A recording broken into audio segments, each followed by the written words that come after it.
Halo, selamat pagi. Apa kabar Anda semua? Ini hari Kamis ini ya, tanggal 28 Januari. Suasananya mendung-mendung sejuk gitu. Jadi sebenarnya juga agak enak nih suasananya. Tapi kalau kita baca media, ini sebenarnya ini bisa jadi mendungnya ini placebo effect.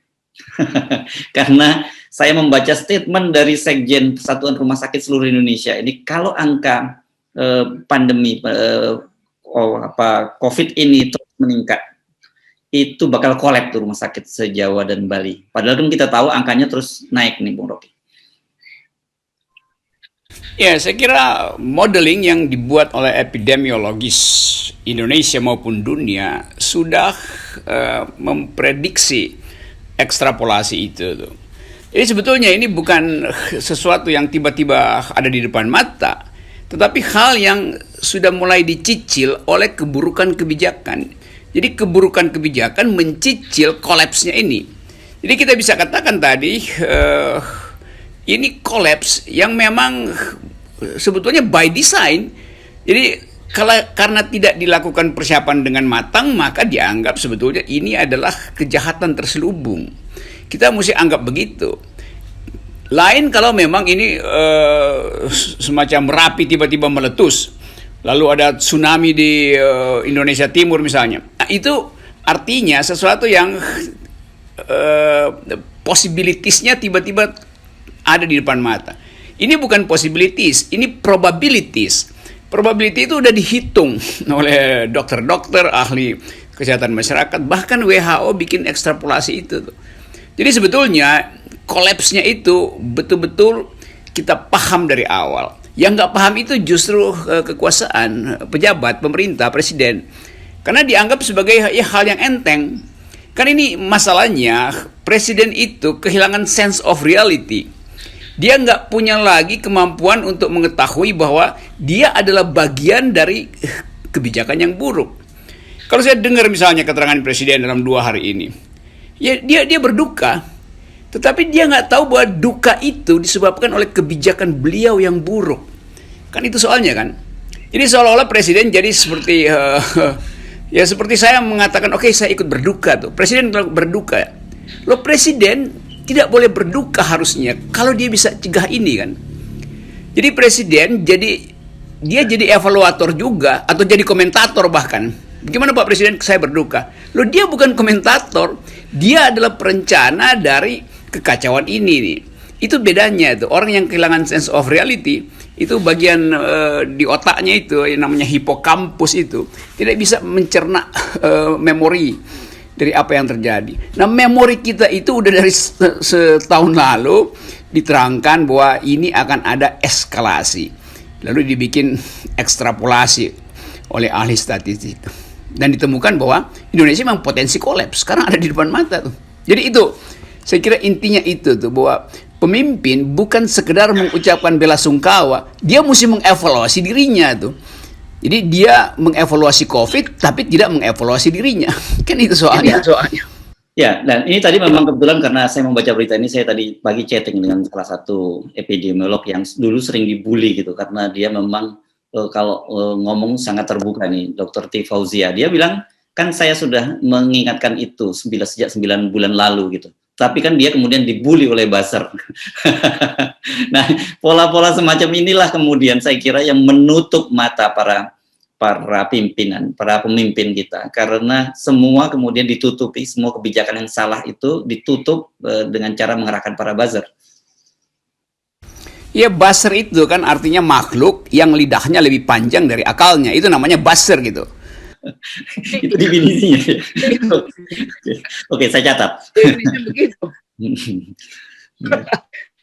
Jadi setiap kali dia mesti panjangkan lidahnya supaya sampai ke istana lidah itu tuh. Bahkan sampai ke pars inferior dari presiden. Saya nggak mau terangin apa artinya pars inferior. Silakan para buzzer cari di ensiklopedia karena itu jorok tuh. Jadi kita ada dalam kejorokan-kejorokan itu. Seharusnya buzzer ikut memberi bisikan pada Pak Presiden. Pak Presiden, kami dengar ada dokter bilang bahaya ke depan. Jadi supaya Pak Presiden bisa lakukan persiapan, maka sebetulnya diam-diam kita kasih bocoran bahwa si dokter itu walaupun dia kritis tapi sebetulnya ada masuk akalnya tuh. Itu kalau yang ngomong bukan buzzer. Tapi karena buzzer maka otaknya itu terhalang oleh lidahnya. Jadi otaknya yang seharusnya menghasilkan gagasan itu tertutup oleh lidahnya yang tiba-tiba menjulur. Lalu berhenti dia berpikir. Jadi keadaan kita memang seolah kita berkelahi dengan epidemiologis. Padahal mestinya kekuasaan itu bersekutu dengan para ilmuwan. Kan ini gila kan, buzzer menghalangi ilmu pengetahuan diucapkan. Ini benar-benar. Tapi itu satu paket dengan suasana di istana yang saling memperpanjang lidah, saling adu panjang lidah itu dalam omongan maupun di dalam sikap. Oke. Ya, Tadi kan ada bicara soal presiden berduka ya. Kalau saya cek lagi gitu, saya preview statement-statement dari para pejabat, ini kelihatannya memang ucapan berduka ini tidak langsung nih dari pemerintah. Ini hanya kutipan dari presiden yang disampaikan oleh Menteri Kesehatan Budi Gunadi Sadikin. Jadi katanya beliau menitipkan pesan duka cita dan kemudian sebutnya bukan presiden tapi pemerintah dan rakyat Indonesia ikut berduka. Jadi, nah ini kemudian saya bertanya-tanya ini sebenarnya karena kan kita dalam beberapa hari ini mendapat banyak sekali data pembanding. Di Inggris, Boris Johnson ketika angka tembus 100.000 dia wajahnya dipasang besar-besar di sejumlah media sana, headline, dia menyatakan duka cita yang mendalam, dia minta maaf dan itu adalah tanggung jawab dia sepenuhnya. Begitu juga sebelumnya Duterte juga begitu di Filipina. Terus kemudian kita juga punya pembanding, Angela Merkel yang baru 18 tahun memimpin di Jerman. Dan dia sebenarnya orang sana masih mau memilih dia terus, tapi dia mau tahu waktunya untuk mengundurkan diri. Ini kita bicara soal, saya kira ini kompetensi Anda nih, filsafat dan etika ke seorang pemimpin. Yaitu Duterte, Boris Johnson, Angela Merkel, dia tidak memelihara buzzer. Karena itu otaknya jadi panjang, mampu untuk melihat kenyataan itu. Kan di dalam ilmu pengetahuan, kalau seseorang itu mengambil sikap sebagai leader, maka dia ada di dalam kondisi etis yang betul-betul orang sebut batas eksistensi dia itu diukur karena dia adalah pemimpin tertinggi itu. Kalau birokrat ya dia cuma soal teknis, tapi etik itu memang melekat pada leader. Nah itu yang menyebabkan Boris Johnson harus mengatakan saya bertanggung jawab. Nah kata tanggung jawab itu artinya dia tidak mengevaluasi COVID, tapi dia mengevaluasi kebijakannya terhadap COVID. Itu juga Duterte. Nah Presiden Jokowi tidak mengevaluasi dirinya, dia mengevaluasi COVID, bahkan mengevaluasi berapa orang yang mati. Saya berduka karena sekian ribu orang mati, lalu nggak disebutkan juga, lalu menterinya bilang ya pemerintah bersama seluruh rakyat berduka. Lalu bagaimana yang udah mati berduka, bagaimana caranya? Kan dia nggak paham itu bahwa itu ada jarak antara kenyataan dengan kemampuan dia untuk melihat kenyataan itu.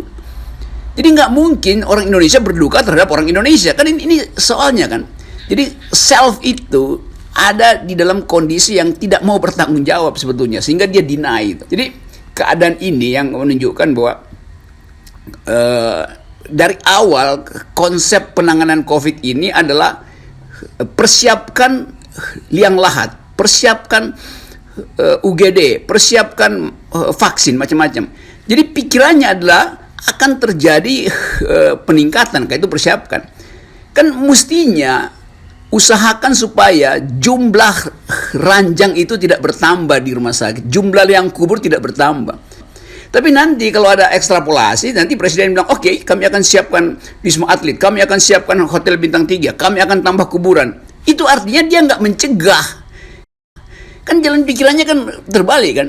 Mestinya dia bilang semaksimal mungkin kami akan kurangi supaya kami lakukan tindakan preventif dengan cara apa yang dari dulu disebut lockdown, kasih makan orang yang di lockdown, buatkan anggaran agar supaya ekonomi bertumbuh di sektor UMKM bukan sektor bisnis besar. Jadi benar-benar ini manajemen yang nggak ngerti bahwa dia bagian dari kerusakan itu. Oleh karena itu dia nggak boleh berduka, dia mesti mengatakan dia bertanggung jawab dan dia bersedia untuk diturunkan, untuk dicaci maki, untuk dihujat. Tapi sebelum itu terjadi, buzzer lidahnya udah lebih panjang lagi. Kan kita sama-sama menderita. Kan kita lebih baik dari negeri yang lain. Jadi kemampuan untuk self apresiasi, ya itu istilahnya tuh, mengapresiasi diri sendiri dia tidak miliki itu. Dan ini kalau saya terangkan lebih jauh, ini bagian dari tipe kepemimpinan yang betul-betul hanya berdasarkan eluk-eluk, dieluk-elukkan maka dia kehilangan sense of reality. Lain kalau dia tumbuh dari pengalaman konkret sebagai pemimpin. Nah ini soalnya. Jadi sering saya katakan bahwa dia sekedar dealer sebetulnya, bukan leader. Leader itu mengambil tanggung jawab. Itu soalnya. Hersu. Iya. Nah, tapi kalau yang ini, pernyataan dari Sekjen Rumah Sakit ini, Persatuan Rumah Sakit Indonesia ini kan oke lah, pemerintah bisa mengabaikan kalau sebelumnya epidemiolog. Tapi kalau Sekjen Rumah Sakit ini kan mereka bicara fakta, bukan bicara prediksi lagi gitu. Dan sementara kita juga membaca data-data dari ke hari ke hari, ini angkanya semakin meningkat terus gitu. Jangan kalau nggak percaya dengan epidemiolog, sekarang faktanya seperti itu. Dan makanya kemudian ini seorang anggota Ombudsman, Alvin Lee, Anda mungkin masih ingat nama itu dia memperkirakan akan terjadi krisis besar di Indonesia kalau itu terjadi. Ya, saya kira itu benar. Dan semua kita sedang masuk di dalam krisis itu. Jadi kita sudah masuk di pintu pertama dari krisis, yaitu rumah sakit habis kemampuan medisnya itu. Bukan sekedar ranjangnya yang kurang, bukan sekedar jumlah alat di unit gawat darurat yang terbatas, tetapi mental para tenaga kesehatan juga drop. Karena menganggap bahwa berbulan-bulan mereka berupaya untuk menghalangi pertumbuhan COVID. Justru Presiden mengatakan saya berduka. Artinya setiap kali ada kematian, Presiden hanya bilang saya berduka. Dia justru mesti berduka terhadap kebijakan yang menyebabkan kematian. Bukan kematiannya yang dia duka citain, tapi kebijakan dia. Nah, itu yang sebetulnya hendak diucapkan oleh Ikatan Rumah Sakit. Bahwa, hey, kalian tahu nggak bahwa yang kalian lakukan selama 1 tahun, itu tidak mengurangi kemampuan kita untuk merawat. Tetapi yang kalian lakukan bukan menambah optimisme rakyat, tapi justru menambah pesimisme. Dan pesimisme itu akhirnya tertular pada tenaga-tenaga kesehatan. Jadi kita akan lihat nanti ada drop mental dari mereka yang bertugas 24 jam dan hanya mendengarkan bahwa Presiden ikut berduka tuh. Kan orang dia jengkel kan, sialan lu cuman berduka. Lu yang bikin kedukaan itu bertambah tiap hari, kan itu logikanya kan. Jadi mestinya evaluasi ulang kebijakan itu, bukan sekedar berduka. Nah, mengevaluasi artinya dari awal, dari poin pertama, dari square one, mesti diulangi itu prosesnya. Menteri Kesehatannya sendiri mengkritik, epidemiologis mengkritik, tapi Presiden bilang oke, kita akan bertumbuh terus mengupayakan supaya alat kesehatan bertambah, rumah sakit bertambah, kuburan bertambah. Jadi kan ujungnya kuburan harus ditambah. Jadi dia nggak ngerti tuh bahwa dia membuat kebijakan yang menyebabkan kuburan bertambah. Lalu dia berduka cita karena kuburan bertambah. Nah, sebuah reasoningnya kan ngaco itu, kacau itu. Satu kabinet juga kacau. Oke, Herso. Iya, ini kan kalau dalam situasi begini ini bukan hanya pemerintah yang harus bersiap-siap dalam situasi begini. Kita tahu gaya pemerintah seperti apa selama ini seperti itu, dan kemudian masyarakat kan biasanya juga sudah mengambil jalan masing-masing juga gitu. Dalam situasi begini, ini pertanyaannya sering saya ulang kepada Anda itu, apa yang kita harus lakukan, Bung Rob? Rakyat dengan sendirinya punya kemampuan untuk mencari selamat, karena itu survival, naluri survival itu ada tuh. Tetapi kalau naluri survival itu bertabrakan dengan kondisi ekonomi, maka kemampuan survive itu akhirnya akan tumpah di jalan itu dalam bentuk demonstrasi segala macam, pembangkangan tuh. Jadi sekali lagi kita rakyat, masyarakat sipil hanya mampu untuk mengucapkan kami akan bertahan dengan masker, kami akan bertahan dengan jaga jarak, kami akan bertahan dengan macam-macam tuh. Tetapi itu kan sekedar ucapan kita untuk membesarkan hati itu. Nah, sekali lagi bagi masyarakat sipil, saya sering atau terus-menerus hanya ingin katakan bahwa yang bisa kita lakukan adalah lakukan pengawasan dan sosialisasi 3-4 orang di sekitar kita aja. Nanti 3 juga lakukan. Hanya itu yang bisa lakukan. Kita nggak bisa lakukan apa-apa karena kita nggak punya kemampuan mengambil kebijakan. Jadi konyolnya di situ. Padahal sebetulnya keadaan masyarakat ini dibaca secara sangat teliti oleh epidemiologis, oleh para dokter yang ada di front depan UGD yang setiap kali mesti dengar bunyi ambulans ngeong ngeong ngeong ngeong, lalu berupaya untuk menahan jangan sampai ambulans itu akhirnya mengangkut jenazah itu pergi ke kuburan. Kan sensasi itu yang dianggap sekedar sebagai ya itu kondisi umum dunia tuh. Padahal bisa dicegah dari awal oleh kebijakan yang masuk akal gitu. Pertama-tama adalah datanya mana itu.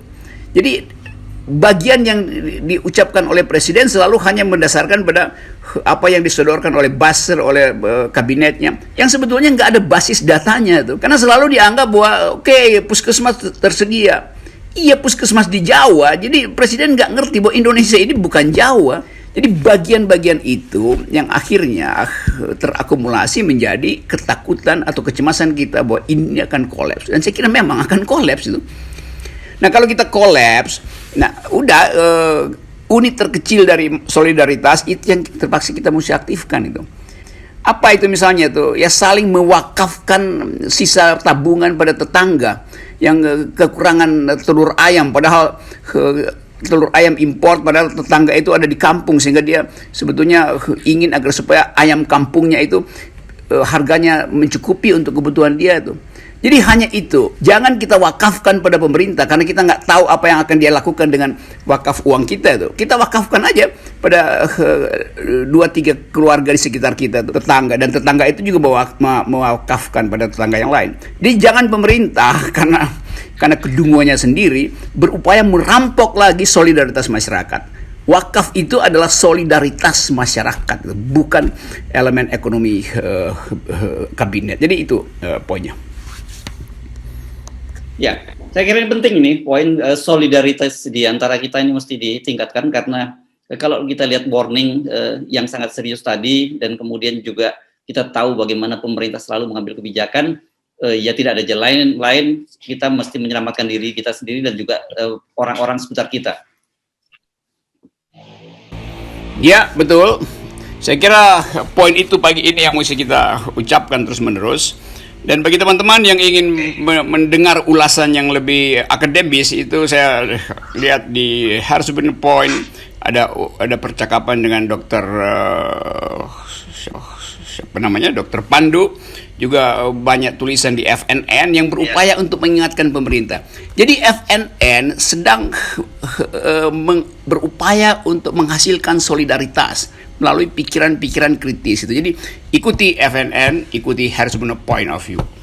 Thank you, Bung Rocky. Jangan lupa jaga pakai masker, bahkan disarankan pakai masker double, dan kemudian tolong perhatikan kiri kanan tetangga-tetangga. Karena sekarang nih saya mulai kerjaan saya juga, dulu tetangga mulai selalu mendengarkan dari kejauhan nih bunyi sirinenya ini apa ini? Sirine kematian, sirine rumah sakit atau ini? Karena ini beda-beda nih sirinenya, Bung Rocky. Ya, akhirnya itu karena nggak mungkin lagi ada sirene bansos, karena sirene bansos sudah habis itu. Baik, terima kasih, Bung Rocky. Oke.